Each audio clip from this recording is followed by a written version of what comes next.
Good morning. How are you today? Good, good. Welcome to Introduction to Psychology. So we are still talking about learning, all different kind of learning in this chapter. So we kind of stop here, reinforcement. Do you still remember what does the reinforcement mean? You do like the behavior more and more and more, increase your behavior, right? So if you come to my class today, I'm gonna give you one candy, and maybe students, if you're maybe elementary school kids, they will come to class because those reward, right? Because the consequence is good, and they want to come more and more, right? And if you have some severe headache, we are taking medicine. Your case, you are taking Advil. My case, I'm taking Tylenol, right? And we are going to keep taking those Tylenol or maybe Advil every 4 to 6 hours because it will remove our headache. So remove our bad things. So we are going to increase our behavior of taking medicine. Yeah, so those are reinforcement. So we talk about this, and we are going to watch one short video clip about just like a summary of what we've been talking about. Okay, let's watch it.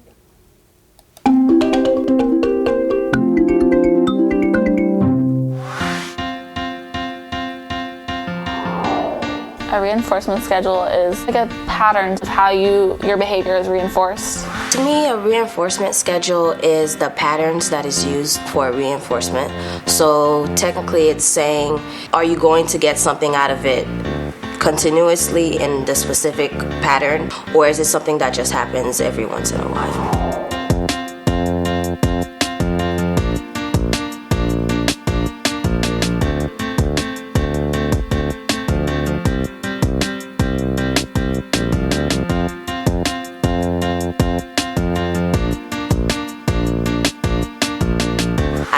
Going to my uncle's house down south. I know every time I go there, I always get money to go back home with. So to me, that's a fixed reinforcement because every time I go, he always gives me some money to go back home with.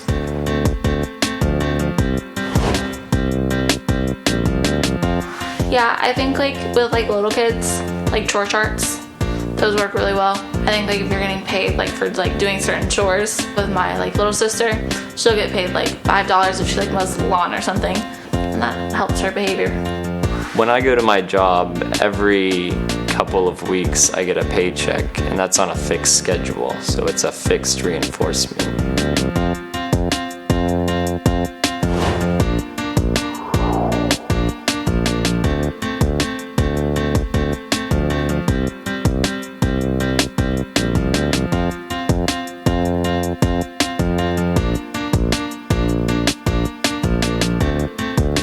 So at the same job, every once in a while my boss will bring a box of cookies, but we never quite know when she's going to. That makes it a variable reinforcement schedule.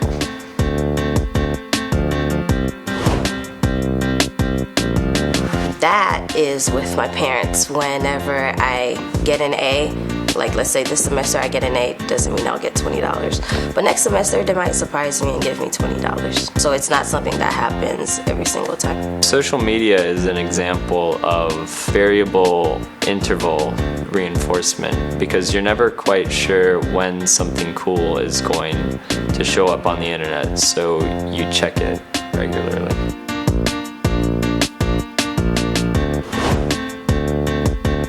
I would personally check social media less if it was a fixed time because that would allow, one, for me not to use so much time on it, and two, it would just make it easier instead of going refresh, and you never know if something new came up or not.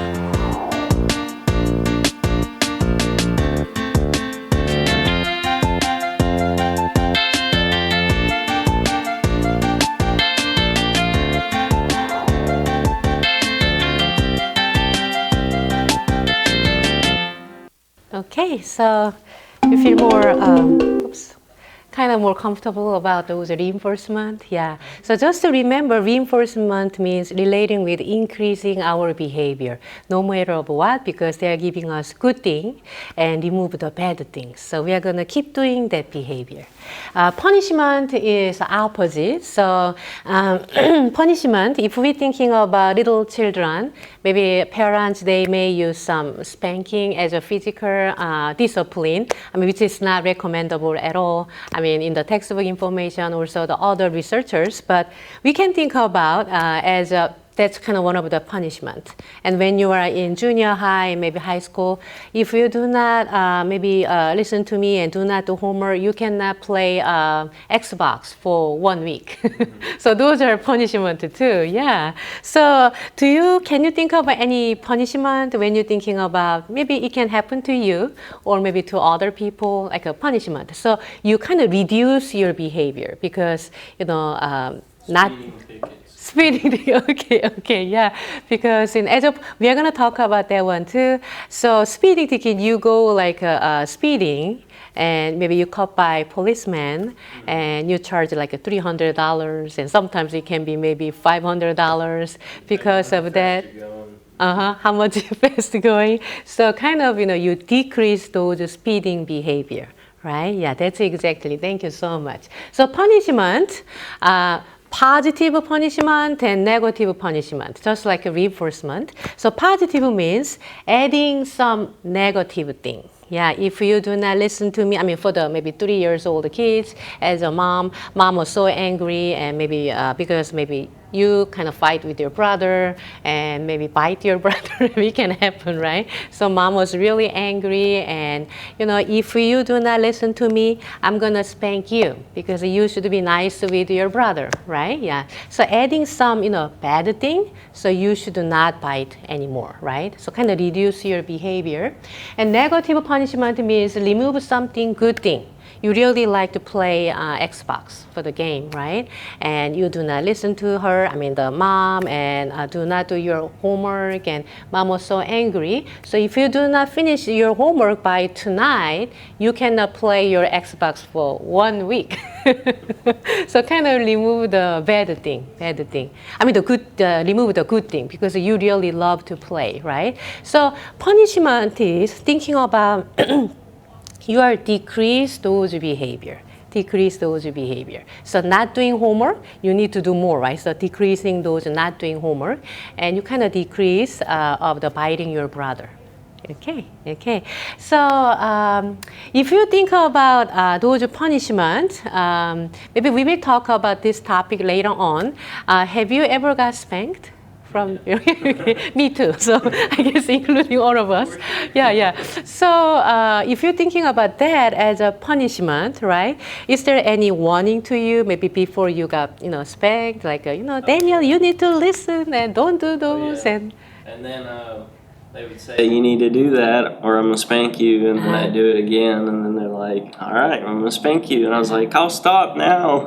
Nope, too late. Okay. Yeah, so there's like a warning. Yeah, usually mom said 1 and 2 and 2.5.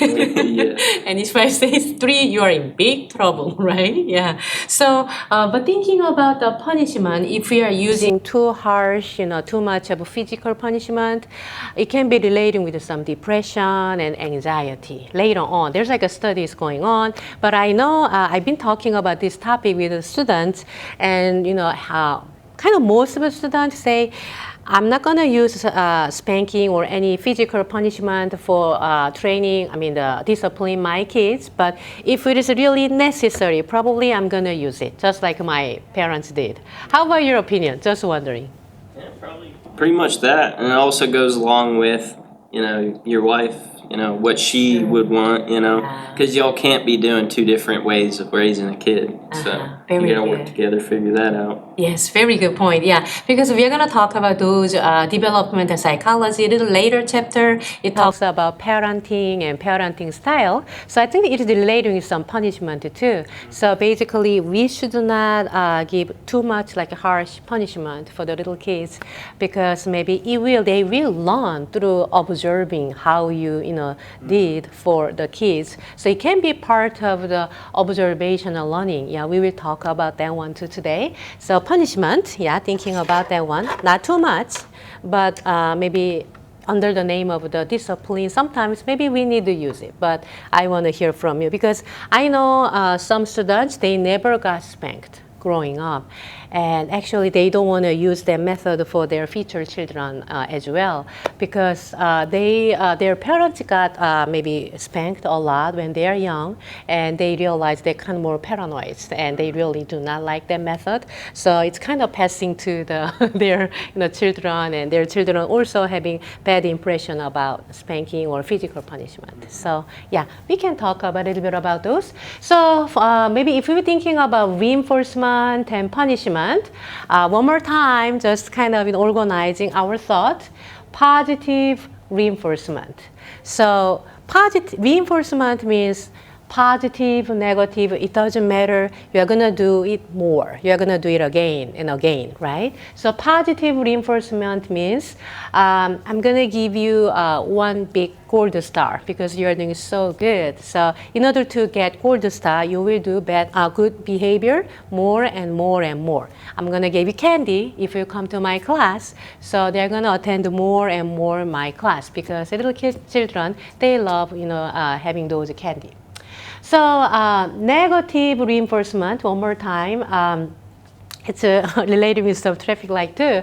So avoiding a ticket by stopping at the red light sign, yeah? So if you're passing and maybe you caught and you got fined, right? So try to not to, and increasing those behavior, stop before you got punished, right? Before you got fined. That's the more like a reinforcement.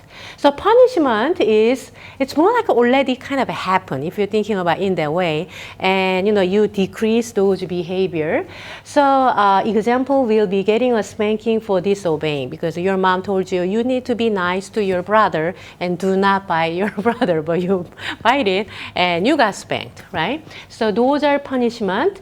Positive punishment, adding bad things, maybe some pain, right? Those are physical punishment. So, those are positive punishment. And negative punishment, it's kind of, removing some good thing. You really like to play with your, maybe the friends, and you really like to play some Xbox, and that's removing those privilege. So here, so losing a privilege, such as going out with your friends, and you cannot play some Xbox because you already violated, mom's contract, I guess. So that's a little different, but just kind of keep remind. Reinforcement, it doesn't matter positive or negative, you're going to increase your behavior. And punishment, no matter of positive, negative, you're going to decrease your behavior. Okay. So let's talk about punishment a little bit.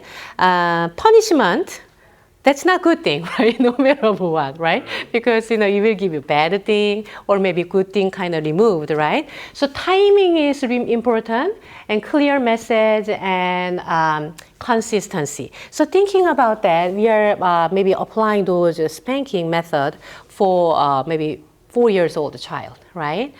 When we should use it, if we really want to see the influence, a good effectiveness of the punishment, right?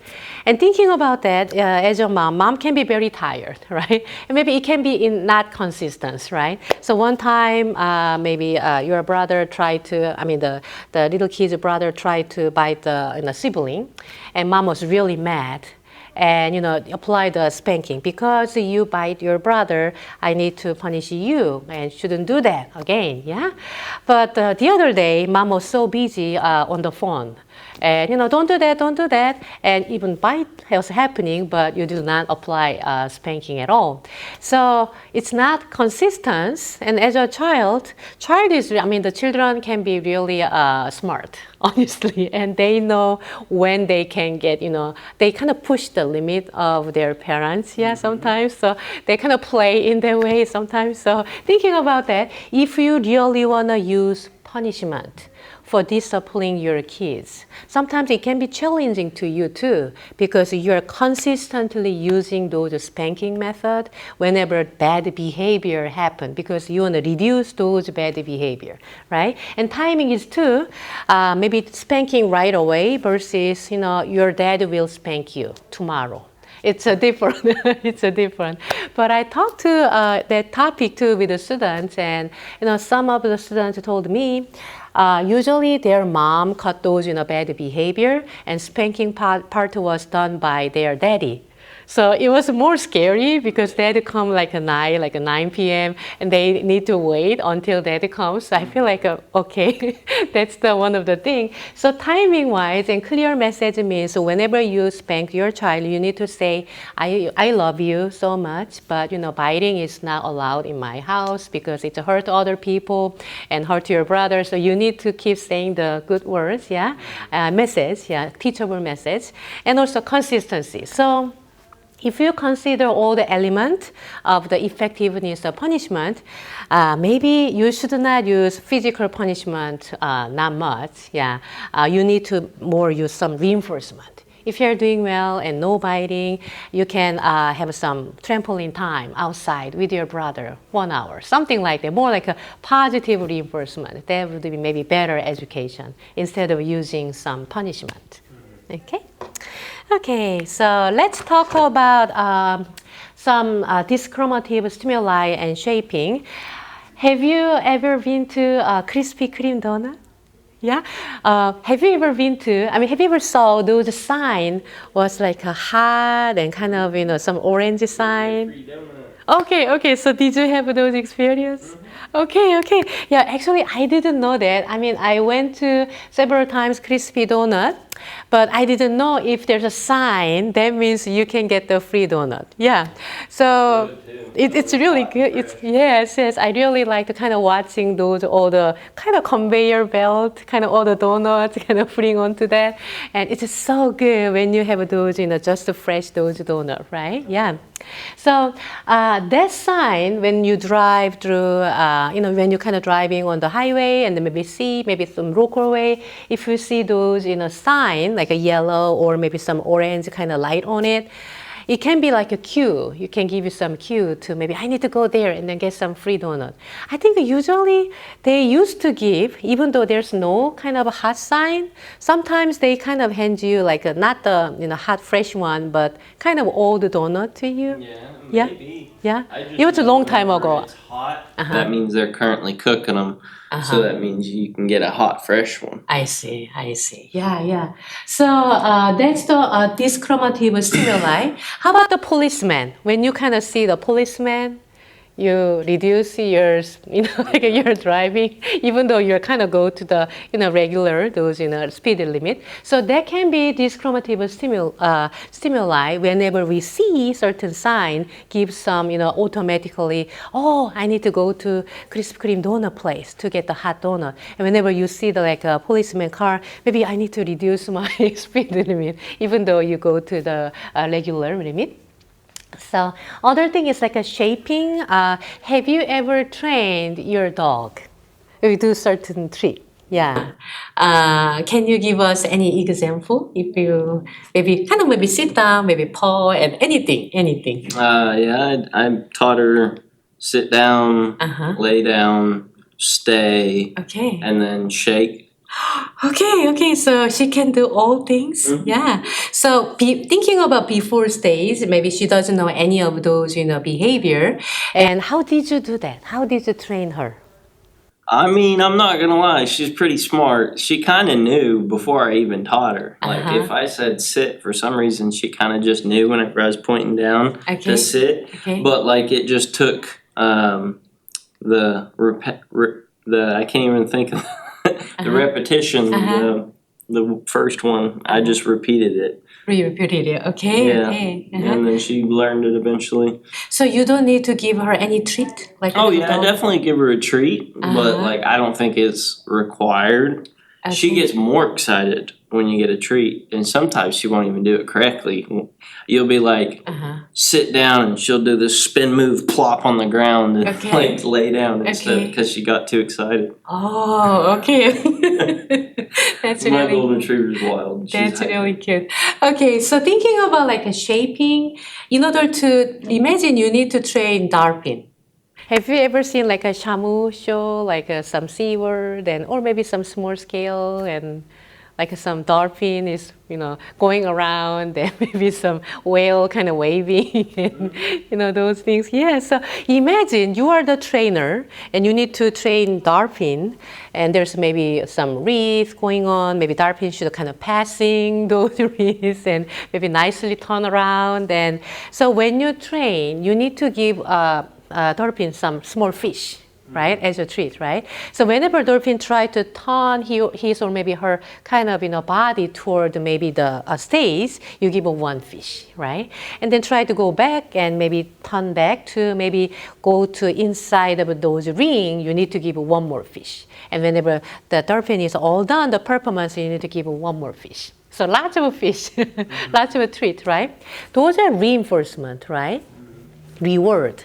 So whenever you do certain behavior, you got fish, you got your favorite food, right? So those are shaping in order to make the dolphin starting from there and then all the way making a turn and then going through those ring, you kind of divide all the stages, yeah, and then giving 4 to 5 little fish as a treat. Those are shaping because certain behavior, you need to kind of, organize maybe time to time, those are, like a segment of segment, and try to give some treats, those, reinforcement.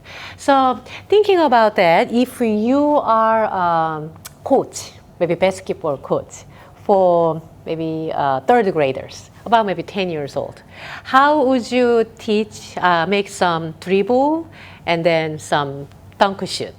I have no idea. Yeah? I would just walk them through the motion. Uh-huh. Let them do it. Like I can guide them whenever they first start doing it, and then I'll after they kind of get it down, just let them do it on their own and keep reinforcing it. Okay. So maybe starting from individually, maybe because imagine they don't know anything about dribble even. So maybe dribbling skill at the beginning, maybe at least for one day, maybe 1 week, dribbling nicely, and then dribbling, and at the same time you need to run and dribbling, that kind of stages too, right? Yeah. And when you kind of reach those in a ring, you need to do your best and try to shoot but you're gonna demonstrate that first and then let them do it. Yeah.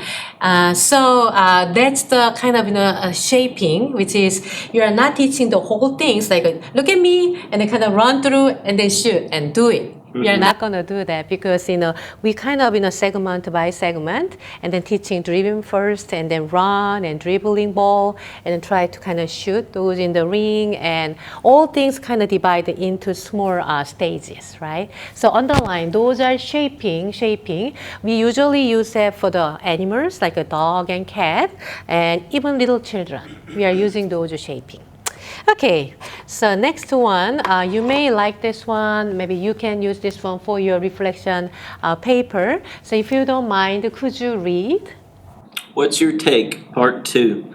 Based on the risk of texting while driving and what you know about operant conditioning, how would you change this behavior? What punishment would you enforce? What form would it take? A fine, jail time, a suspended driver's license, or something else? How severe should the punishments be? Would reinforcement for not texting be part of your contingency system? So I want to ask you, do you text while you're driving? Not typically. Not typically. I'll do it like here and there, but typically I just put my phone up. And I really don't even like changing music whenever I'm driving. Oh, But you're really I also don't like focusing on. texting, so I guess that kind of helps too. Okay, okay. So you're kind of focusing on Kind of use it and as an driving. excuse to not text and just focus on driving. Yes, yes, I like it. I mean, we should do that. Everybody should do that. Mm-hmm. But I realize, many college students they keep texting while they are driving, but it can be really dangerous. Like a car accident, it's happened, very often. Usually, some reckless teenager drivers, and so if it is the case, maybe we need to reinforce those, not texting while you are driving. It can be good, maybe discussion topic. Yeah. So if you're thinking about because we learn about reinforcement and punishment, yeah, anything maybe punishment because maybe it can be related with some law and some fine, yeah. So thinking about what would be like a good punishment if you're thinking about punishment. I mean, you already get jail time if you get caught hitting somebody and hurting them whenever you're texting. If they can prove that you were on your phone, I'd say that's pretty good too. But So sending them to the jail time. yeah, when you got well, caught. if you hurt somebody for some foolish thing that you were doing and it could have been easily avoided, then yeah. Okay. I mean, maybe not like. It really depends on how bad that person's hurt. It could be, you got to do community service. You got to do, anything. So let's just say you didn't kill anybody. I mean, the car accident didn't happen, but you're texting while you are driving and you caught by maybe policemen. What would be kind of appropriate some punishment? Say you're a high school kid, make it like you're suspended from driving for a couple months, so your parents have to stop going to work early and take you to school, and they're mad. Okay, that can be hectic, right? Okay. How about maybe adult, fully grown up like adult? If we need to give some fine, maybe let's work together. We are a team, right? Fine. How much money would be good for that? Maybe violation of those, texting while you are driving. I mean, kind of hard to catch people doing that. So if you're pretty obvious in it, and you just got your phone out, and a cop can see you driving by, I don't know, it could be like $500. $500. Okay. That's a pretty high. Yeah, not too high, but it's pretty high. I know it's kind of begin with like a 200 kind of the fine, like maybe three. I don't know. Might make somebody think twice about getting caught texting. Yeah. So thinking about that, you caught first time as a warning, maybe 500. Somehow you caught second time. What would be the next? License suspension. Suspension for how I'm just long? going all in. How long? Maybe 1 month, 6 months, 1 year? I'd say 2 weeks. Oh, 2 weeks. Okay, you're very generous. Okay, 2 weeks. Because, I mean, if you cannot work for 2 weeks, I mean, because of your driving and it can be really hard, and maybe it can be good lesson, right? Yeah. Okay. So, maybe third time. Maybe that person caught again, like a third time. What would be your last decision as a punishment?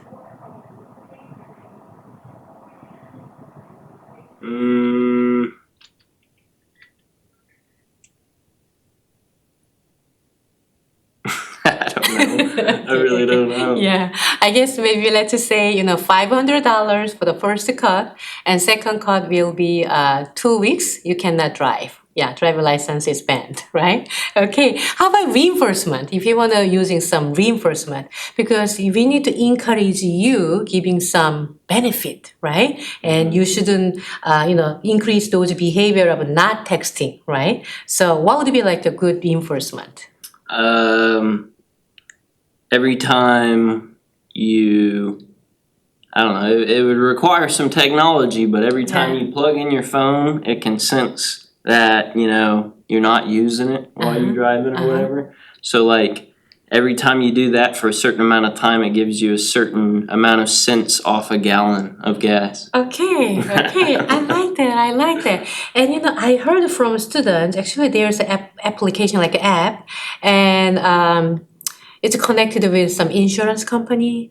So while you do not do anything, like while you are driving, actually you got some point, and then it can be deduction of your insurance fee. So I thought it's really good. It's a good example of reinforcement because you do not pay less, you pay less your money. So basically you're earning more money, right? And so I'm sure they pay less too if you're not driving and texting and wrecking the car that they gotta pay for. Yes, that's right too. So I think it's a win-win, right? Yep. Yeah, win-win project. So it's interesting because we've been talking about classical conditioning, Pavlov dog, right? And operant conditioning. If you really like certain consequences, you are gonna do it again and again. If you do not like the consequences, like electric shock is operating, we are not gonna do it again, right? So those are more like operant conditioning.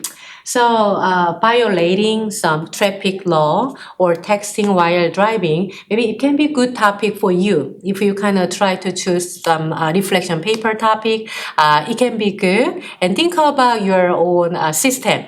Yeah, it can be any system will be okay because it's your own system. I would like to listen from you. So if you want to choose this one, it can be a good reflection paper topic. So other kind of learning is observational learning. So thinking about that, Daniel, do you feel like do you learn a lot observing how other people do? Maybe in daily Yeah, life? especially if they're actually performing the task at hand. It just depends on how intricate the task is. If somebody's writing out, some type of math formula and not talking about it and going through it, I'm not going to really understand it that well. But if it's showing you how to do something that's hands-on and they're Yes. actually hands-on doing it, then yeah, it helps. Like how to maybe fix some engine. I mean, it can How be to really fold a tough, fitted sheet. but kind of turn, open that, like cover and try to kind of investigate together and with some wrench and try to fix it. And it's definitely, you will learn a lot through Yeah. observation, somebody else, right? Yeah. So learning can happen. Actually, you do really certain action or just kind of observing other people, it's learning is still happening. So we are gonna watch a short video clip about Bobodor experiment. So Bandura was a very well-known scholar talking about observational learning, modeling behavior. So if you're looking at here, Bobodor is inflatable dose, plastic doll. So you can kind of punch, but it will kind of go up because it's air inside of those. So we are gonna watch video. Oh, I should do before. Sorry. Yeah, let's do it if it is working in that way. Okay. Children watched a filmed adult perform novel aggressive acts toward a inflated doll, and the physical aggression was accompanied by novel hostile remarks. We later measured how much of this modeled aggression the children had learned just by watching. Now, the measurement of learning of aggression uses simulated targets rather than live ones. For example, to test how well bombardiers have learned bombing strategies, you would use simulated targets rather than require them to bomb San Francisco or New York. The model pummeled the doll with a mallet, flung it in the air,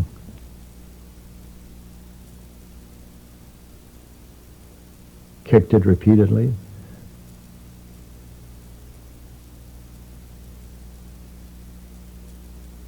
threw it down and beat it.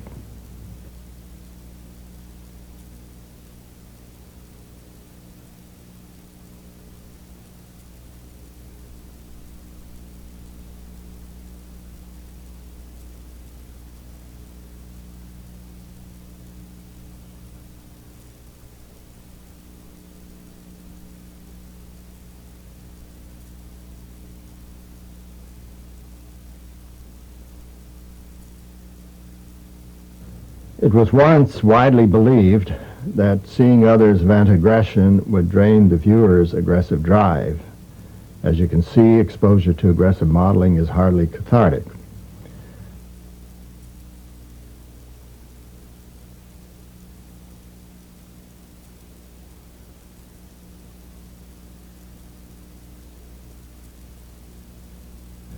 Exposure to aggressive modeling increased attraction to guns, even though it was never modeled.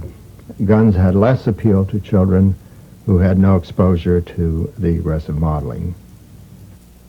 The children also picked up the novel hostile language.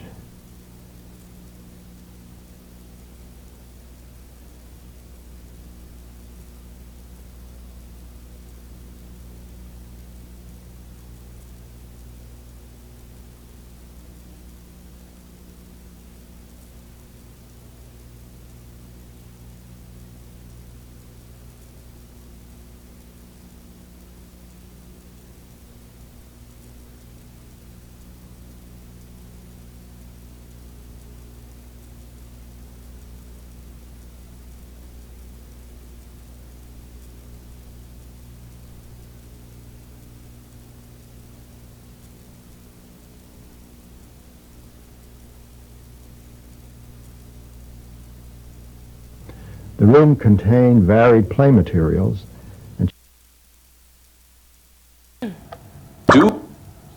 Okay, sorry.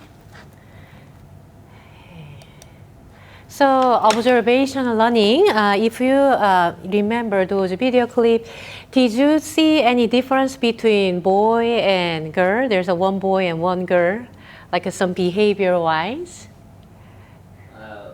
The boy was a little bit more aggressive. You feel like that? Okay, okay. So basically we do observe other people, how that person do, and maybe good behavior can happen. And some aggressive behavior can happen too. There's like a study. He did a lot of study with those bobodo. That's one of the, like example. So observation, which is like maybe one other try to deal with those bobodo. Later then, the boy and girl, not much huge difference. They become very aggressive and try to hit the bobodo and, using some even guns. And even the model doesn't use any gun, but somehow they kind of pick the gun and be very aggressive and try to, hit those bobodo.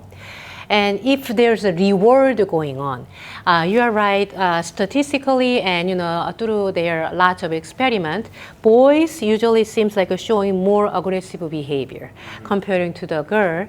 But if there is a reward going on, like if you do the exactly same thing, what the model did, yeah, I'm gonna give you some toy. In that sense, girls, they're going to speed up. They're going to do very aggressive behavior. Those are vicarious observation learning, vicarious learning, which is, if there's reward going on, even though it's not appropriate behavior, but the young children, they're going to increase those behavior.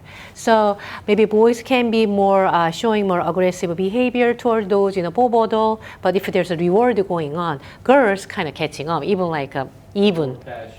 Okay, you're more motivated. Yeah, so those are observational learning.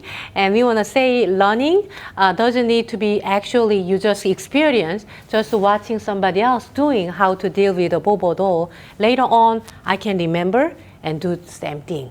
So in order to real observation learning happen, you need to be attentive. Try to see what was really going on, and you need to remember. Yeah, remember, and then when you're alone, you can kind of do some action for those, right? Okay, and also if there is a reinforcement, if there's a toy, if I can do the exactly same thing, like hitting the bobodo, I can get my maybe favorite toy. I have a highly motivated to do the even though bad behavior. So those are observational learning. So let's talk about this one. It can be interesting for you. Does violence in media cause violence in real life? Thinking about how about playing violent video game? I know, Daniel, you did not, play too much about those, electronic device and game. But there are so many kids, they really into playing some video game and Xbox and maybe some computer games, right? Oh, you play video game? Okay, okay. So I know, I do not know much about the video game, but can you name some violent video game? I know Call of Duty, that's a pretty...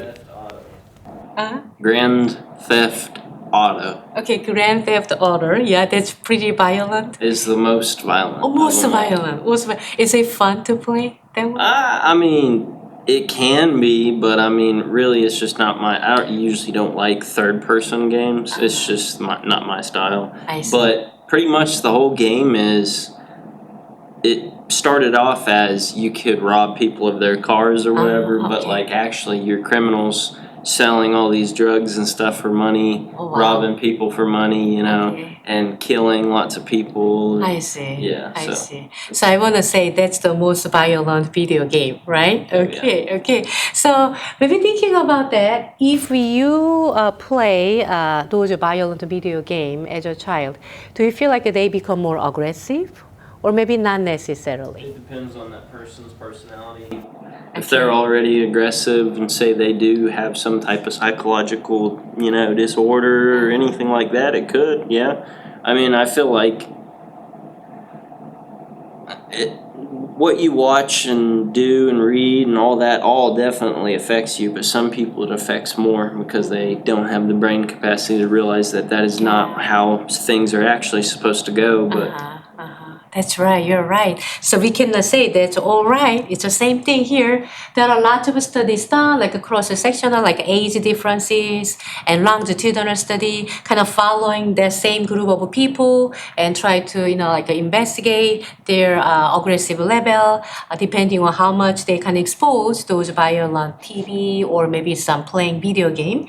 But there are controversial some results, just like Daniel mentioned. Maybe there's like a precondition. Depending on the individual difference, it can be the result will be varied. But I know even though you really love playing violent video game, you are not turned into very aggressive person. You're just a typical person, and you're not turned into like a criminal at all, right? But also, kind of, there are research is done if you expose violent movie and TV and playing violent game. Comparing to other people who do not expose, you become showing more aggressiveness, more like aggressive. So, especially for the young children. Young children means elementary school kids. They do not know about they do know about morality, but still kind of still forming which one is right and wrong. Maybe if you expose too much, like every day, it's kind of normal thing. They may have a different wrong impression about harming other people. Maybe it can happen if you're so angry and doesn't maybe happen to what you plan to. You can maybe hit other people. Maybe that's not the right message, right? Yeah. So we will talk about that topic a little bit about those. Exposure of violent media and playing video game, the consequences of those aggressiveness a little later on. Okay, so mirror neurons. Mirror neurons is when you're looking at this monkey is having banana. It's a pleasant and joyful moment. I'm having banana, right? So neuron is activating on the brain, and actually the monkey, looking at the monkey's friend is eating banana. Realize the same area of your brain is activating. Yeah. So we have mirror neuron activating one part of those brain and just kind of observing how other people perform and do the same behavior. So maybe we can thinking about empathy. If somebody tried to explain some tragic moment, maybe something happened to my parents and my maybe brother and sister, and maybe crying to you, and you may realize you're crying as well. Because you have those same area of a brain is activating. That person is crying and share some sad story and tragic story. You feel like emotional and try to maybe empathize those feeling too. Have you ever experienced those empathy? Can they empathize your feeling? Somebody maybe crying in front of you. I mean, everybody's felt sympathy and empathy. Yeah. Empathy's a little less That's what they trained us to have in the Army is empathy. Yeah. So sympathy. So what's the difference, sympathy and empathy? So sympathy is like it can affect how you act. You can change your ways or whatever because you're sad for them. And empathy is I can feel sad for you, but I'm not going to change anything just because of that. That's how we were in the Army. I don't know how to explain it. Yeah. I know what you mean. So sympathy is if something happened, maybe the person's parent just passed away, but it was like they have a good long life, like 95 years old. But oh, I'm so sorry to hear that. That's more like a sympathy. Doesn't do any like crying and doesn't do anything, but I'm so sorry to hear that news. You know, it will be hard for you. That's more like a sympathy.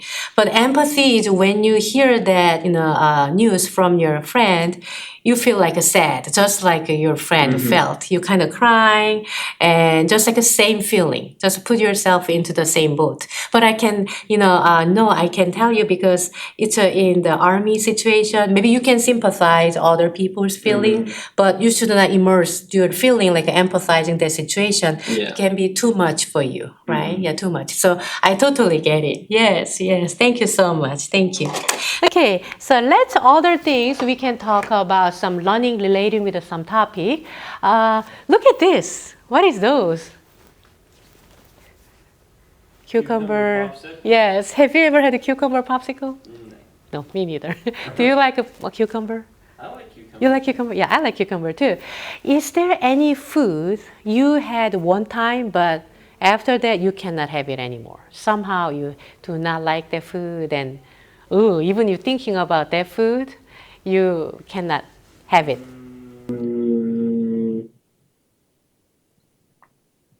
I'm sure there is. I just can't. Oh yeah, I don't like. Man, what's it called? It's just some type of sandwich that has a bunch of olives and stuff. I can't remember. Okay. Yeah, I don't like it. Yeah. Okay, so lots of olives inside of the sandwich. Okay. So for me, I cannot eat Jello.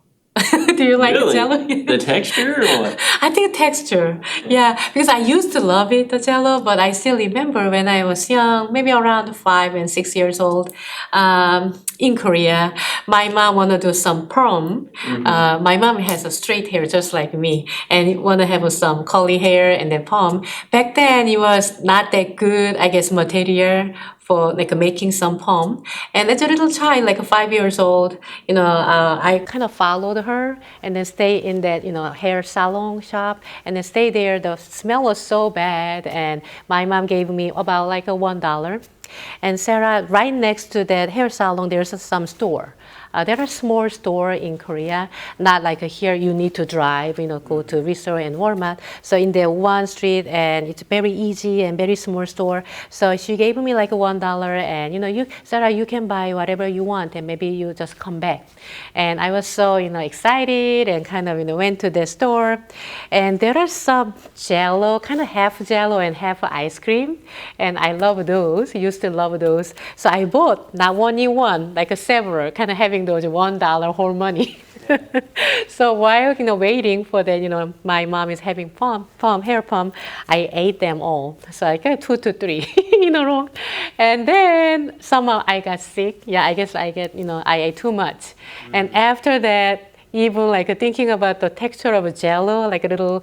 Like a plant and those kind of texture, I cannot eat. I have like a goosebump here. So that's my taste aversion because of one time, maybe you have one time those Jello. My case, like I get too much like a Jello type ice cream one time, and after that I cannot have those Jello and flan and those are like a little those texture of some food like a dessert. So it can happen to anybody. So in your case, maybe lots of olive on it, some sandwich, you do not want to have that one. Cranberry. Ambrosia, whatever that's called. That cranberry marshmallow Okay. that I don't even know what it's called, but yeah, they made that for Christmas one year, and I ate it until I threw up, and then I didn't like Oh, it. okay. Okay. So like a one time, but you do not want to. Oh, that's not good for me, right? those are more like a taste aversion. Thinking about that, animal. They have some inborn ability. It can be related with some biological preparedness. So animals, they try to find their prey, their food, right? And monarch, butterfly, and bird. So the bird usually really like the all different kind of butterfly because it can be good taste for them, right? But birds, they do not eat monarch butterfly because some of the monarch butterfly and almost every those monarch butterfly, they have some poison. So they have a very distinct some color of those their feature, and whenever they see like a similar looking like a monarch butterfly, even though it's just simple moth, they do not have it because they learned maybe from their ancient like a evolutionary perspective, their ancestors, I guess their parents, they kind of taught them you shouldn't eat those monarch butterfly because you may die, right? So you have those kind of inherited those tendency. You do not eat certain color of those butterfly. Those are biological preparedness. So animals evolutionary disposition, you shouldn't have a certain food because if you have it, you die. Yeah, you have those tendency as a biological preparedness, and taste aversion too. Somehow maybe certain food it doesn't maybe fit to your body possibly, or you have a bad experience having one time those food and you cannot have that food anymore. So if you're thinking about how can we relate with some cancer patient, if you go through those therapy and chemotherapy before and after, they are something having some nausea can happen. Not for everybody, but pretty much everybody, when they have those chemotherapy, they feel very nauseous after that. And as a doctor, you don't want to associate food, nauseousness, and their favorite French fry.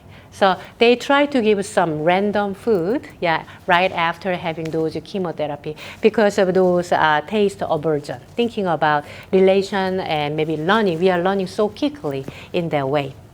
Okay, so next one, I warn you. I know, Daniel, is it okay to show a spider? Yeah. Okay. Because some of them, it's okay, no. Okay, so maybe I will go a little bit, yes, yeah. So those are related with some biological preparedness for the human being. Yeah, so from the ancient time, like passing down to that information and the information to us, whenever we see like a spider, let's kind of go, oh, it's not that good, right? Spider, we do not like it and we don't want to look at those, right? So that means, some of the students, they really afraid of spiders. I cannot, turn on those in a PowerPoint slide because they feel scared and they don't want to see, things, right? But actually in a spider, if you compare with a gun and maybe very sharp knife, it shouldn't be not that scared because it's there. Maybe we can we can kind of smoosh it and we can kind of step on it, but actually we can because in our past, right, our ancestors didn't have a light. Only nighttime and daytime and nighttime. And if you happen to me, you got bitten by poisonous spider, you will die next morning. So it can be really scary thing like a spider. So as a human being, we are kind of prepared, kind of those, we have those biological preparedness. Whenever we do see spider, you feel like a little kind of creepiness and I do not like that. I don't want to even see those spiders, right? So those tendency kind of passing down to the gene, to the next gene and next gene. So we will not get, like caught by spider and you can still living your life and passing your gene to the next generation. Those are more like an evolutionary perspective. How do they explain? Human beings, we are afraid and looking at the spiders comparing to a sharp knife or gun. Yeah, so that's one of the things. And if you're looking at here, what is this animal? Raccoon. Do you like raccoon or? Yeah. You like it? Yeah. I have a good memory. Well, yeah, it's I think cute memory of the raccoon. I used to live in student housing when I studied at the UT Austin. My student housing was right in front of the big dumpster, which is not good, I guess, right? But in front of my like a room, if I kind of open the window, it's a huge dumpster. So at nighttime, around like 9 and 10, all the raccoon family is kind of, they go inside and kind of eat and kind of rubbing their, like their like hands, I guess, and they kind of dig into and rubbing their hands. Sometimes the kind of eye contact, that's kind of scary. Their eyes is like kind of blinking, and they're so happy to eat all different kind of food. So usually I kind of close those blind. Yeah, those are raccoon here. So raccoon have some instinctive drift. I know we want to teach an animal. We want to train our animal like a pet, your dog and cat, using some treat, some food. Their favorite maybe beef jerky kind of type of jerky, and all kind of maybe some little treats. But teaching raccoon, letting go, it can be really challenging. Because raccoon usually using their tiny hands, and they really like dunk in and out their food and putting it into their mouth. So let go, let them certain things let go. It can be really challenging task. So imagine you want to train raccoon. Maybe you have some piggy bank, like a little tiny maybe plastic piggy bank. There's like some slot in it, and then you give some plastic coin to the raccoon, and then train raccoon to let go of those plastic coin into those piggy bank. It's your task. So try to, because we learn the shaping, right? So divide all the group. Whenever raccoon kind of picking up those plastic coin, you give one treat. And then whenever raccoon kind of approach those piggy bank, you give one treat. And then whenever raccoon try to let go of those plastic coin into those piggy bank, you give one treat. But you kind of successfully maybe one time, but going back to, and raccoon does not let go of those plastic coin because it's their original tendency. For them, it's really hard. They usually dig in and out, having into their mouth. So on the line, that's the instinctive drift. It's really hard to train and teach their instinctive drift because, no matter what, how many times you spend and, those treats, they have a tendency to go back to their innate and genetically programmed their behavior. For the raccoon, let go of those plastic coin into the piggy bank, it's really challenging. No matter of what, you spend lots of time and those food. Yeah. So here, those are instinctive drift, a tendency to, no matter what, they have a tendency to go back to their original innate behavior. It can be really challenging to train a raccoon. So here. So they're kind of washing and dunking and inside, in and out and in and out. That's like their innate behavior. So it's really challenging for letting go that coin. Okay. So this is like a last one of our chapter, cognitive influences on learning. If you're looking here, this is a maze, yeah, and white red right there. And if you're kind of looking at the end, there's like a cheese. Kind of one piece of cheese is kind of waiting for you. So if you're looking at here, this white red is maybe starting from right here, and then try to find having those cheese. Yeah, those are cognitive maps, and we are explaining about latent learning. So Edward Tolman, he did lots of experiments with those maps, which is like a cognitive maps, and putting some rats and mouse over there, and then let them kind of figure it out, those, maze. Yeah, maze. So I will show the next one. So since we've been talking about behaviorism, operant conditioning and classical conditioning. So classical conditioning is more like a reflex. Oh, whenever you do see, you associate maybe Nike sign as a good and healthy like an athlete. And if you wear Nike shirts, maybe you look cool too, just like them. Yeah, maybe masculine and strong, and maybe endurance. Yeah, just like you can associate in that way. And operant conditioning, which is, if there's some good reward, you are going to do it again and again and again. Yeah. So we do not think too much about cognition part. But from now on, we are going to talk about cognition inside of your brain, your thought and feelings, and your feeling. Yeah. So here, more later on, Edward Tolman, he tried to explain about the latent learning. So definition-wise, Edward Tolman was the early cognitive scientist, and he did lots of experiments with those maids. The rats with the rats. So I'm going to explain one of his experiments. So Edward Tolman's maze experiment. So there are 3 different kind of group. Imagine the rats. 3 different kind of group. First group. Whenever the rat try to find those at the end of the maze, there's a rewarded those cheese. Cheese was waiting. So if you're thinking about this. So whenever you go through those mazes, cheese was given to them. So do you feel like they are learning quickly? Because the reward is right there. So whenever you try to figure it out and then finding those cheese, that's the reward. So they learn so quickly those mazes. It can be complicated for the rat, right? So the second group. That one's cheating. Yeah, that was cheating. Yes. Okay. And second group, putting in maze every day, just like a first group, putting into the maze every day and then figure it out at the end, but do not reward until the 10th day. So putting there, so kind of let them figure it out, those maze. First day and second day up to 10th day. So on the 10th day, they begin to give cheese. So difference is putting into the same maze, the first group, they're going to give cheese every time. But the second group, they didn't give cheese until the 10th day. And starting from the 10th day, they provide the cheese. Yeah, they want to compare.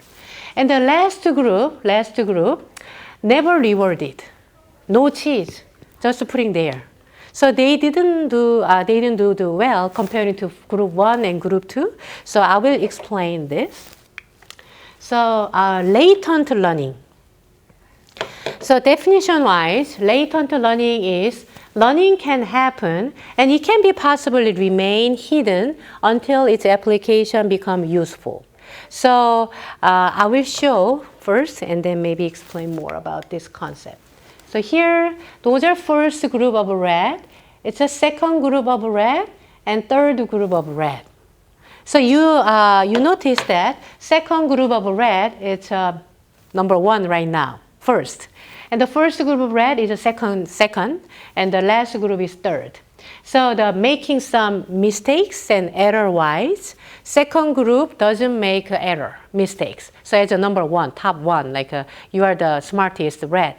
Here, so the group-wise, group 1, whenever you go through those mazes, the cheese was waiting.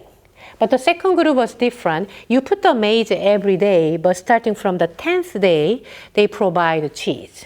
And 10th, 11th, and 12th, and and go on. And the last group doesn't give any cheese. So if you're kind of looking at here, second group was the winning group.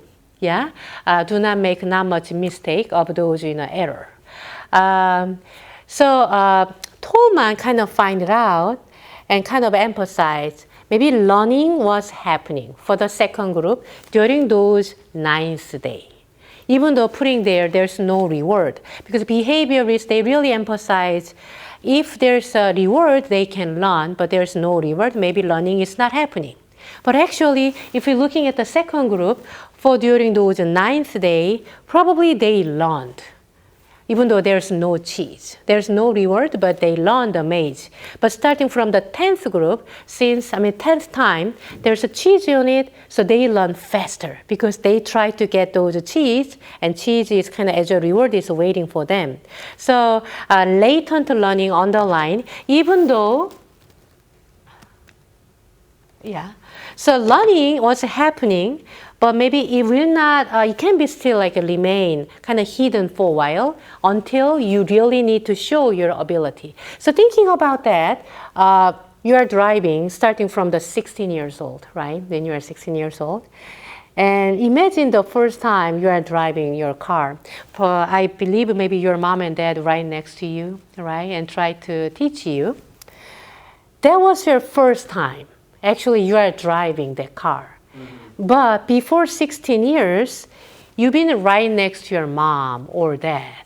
So you've been watching how to drive, kind of, yeah? So you sit right next, maybe some behind, but your mom and dad always driving, kind of putting the gear and then handle motion and then maybe stop and maybe accelerator. So you've been learning actually for 16 years, right? But on that day, you are on the driving seat and you are in charge. So you need to begin to drive, maybe engine on it and start button, and then you need to accelerator and stop sign and all things, right? So latent learning is just like that. Even though you are begin to drive 16 years old, you've been learned for 16 years old observing somebody else driving. That influence. Imagine you never seen anybody driving near you, and then on that day you are in the totally new car and you need to begin to learning the whole procedure. It can be different. It can be different because you are just kind of right next to them all the time, and you have some, traffic light and like accelerating and stopping and maybe moving handle, turning left and signal, because usually your parents get some signal, making some left turn and right turn, right? So you've been learning. Learning was happening, but you didn't need to show that until you're 16 years old. Those are latent learning. So learning was happening cognitively. Your brain tried to kind of reach those cognitively, all the process of driving, but actually you don't need to show that because you are not in the driving seat and you are not allowed to drive. Right? Those are more like a latent learning. For the second group of red, they don't need to show their ability, actually. They can go fastly, passing those mates, but there's no reward. There's no need to show their ability. But actually, they're kind of putting into the maze every day for 9 days. They learned, figured it out. How does it go? But like a behavioristic perspective, if there's no reward, no learning. Learning will not happen. But actually, it's not learning was happening, yeah? But maybe not diligently happening because there's no cheese. But since you are putting in the maze every day, learning was happening. Just like you are sitting right next to your parents, always looking at how do they drive. So on that day, for the first time, when you begin to drive, you could do much better. Comparing to, you never seen nobody, drive a certain car, right? Those are latent learning. So learning could happen without reinforcement. Learning could happen without cheese. Learning could happen without some money. Learning can happen, but you don't need to do it. So you just kind of see, but you have ability. You learned cognitively, right? Okay. So one more thing is the underlying insight aha moment. Maybe I'm going to ask you this. So I know we do try to do certain things, maybe try to fix certain things and try to figure it out. Is there any moment you feel like, aha, maybe I shouldn't do this. Maybe I should change this. So those are like an aha moment. Looking at this chimpanzee, there's like a banana on top of those ceiling. And there are lots of those, wooden box. Yeah, wooden box here and there. As a monkey, try to hit those banana and get those monkey. I have 2 sticks here. And maybe even like 3 sticks here. But at least like we need to reach those in the ceiling, hit the banana to get those. So if I'm the chimpanzee, I try to hit high with this one of those sticks. It didn't work because the banana is up there on the ceiling. And using those blue sticks and try to maybe hit those things, but it didn't work either. Yeah? And another stick doesn't have any animal. Yeah, it's a yellow stick. And try to hit the banana on the ceiling, but it didn't happen. You do several times, depending on the chimpanzee, maybe 10 times, maybe 50 times, it didn't work. All the different kind of stick didn't work to hit those banana on the ceiling. But there's a moment, like an aha moment. Oh, I see. You kind of connect all the sticks together, yeah? And then finally, imagine, finally you could reach those ceiling. Yeah, so those are moments, like a moment, like aha moment, like an insightful learning. So for the chimpanzee, maybe taking 30 minutes and 1 hour, finally they kind of put together all those empty box and then reaching to those banana. So have you ever those in a moment, like aha moment? Yeah. You do the same thing again and again, but it didn't work. But when you kind of try to change a new thing, maybe new some tools or maybe some resources, and you see the maybe better result. Oh yeah. Yeah. Have it all the time. I just can't think of an example. Okay, good. Those are aha moment. Okay, so this is the last one, like experiment and explanation of the learning. Whenever I teach this learned helplessness, I feel a little sad. Yeah, this is a little sad concept. So learned helplessness, looking at this dog, looks sad too, right? The expression, facial expression looks sad too. So Martin Seligman, he was the founder of positive psychology, but before that, he did a lot of experiments with those dogs and putting into those the apparatus. So Seligman's dog studies, I will explain. Those are like a shock is generating, yeah, and the other side there's no shock. But if you're looking at those dogs, seems like hesitating and do not passing to those in a no shock area. So experiment was like this. There are 3 different kind of dog. First group of dog, putting into those area. It's kind of in a bearable, it's kind of okay, kind of shocking, yeah, generating. And next one, having no shock. And maybe as a dog, you can kind of jumping to the next phase. But the second group of dog was different. Second group was dog was harnessed. They could not move their body. Somehow there's like some roof going on. So second group of dog was right there, and severe electric shock was generating. Here. They want to move to, like a jump over to the other side. But actually their body was harnessed. Their body cannot move at all. So they need to endure all the unbearable dose in a severe shock. Yeah. And then, kind of trained in that way. Yeah. And the third one is there's like a dog, no shock, and then there's no shock. You can just kind of jump easily the next phase. And those are like a previous situation. You trained in that way, and putting into the real situation here, the first kind of group of dog, you have some bearable electric shock, and there's no shock. This is the experiment situation. So you learned, I used to, there's a shock, but it was like a bearable shock. If I kind of jump over easily, there's no shock. So no pain, and it was okay. But the second group of dog, this time putting right here, electric shock was generating, but it was not the severe electric shock. It was bearable, like some bearable electric shock was generating, and your body was not harnessed. You can move your body. And the other side, no shock. So interesting what's happened. You use like a preconditioned, like a harnessed and severe electric shock was generating. But actually you tried to all your effort to jump over to the other side, but you couldn't, right? And this time, as an experimental situation, it's a bearable shock, not that severe, kind of a bearable shock was going on, and your body was no harnessed. You could jump easily, but the second group of dog, they do not move at all.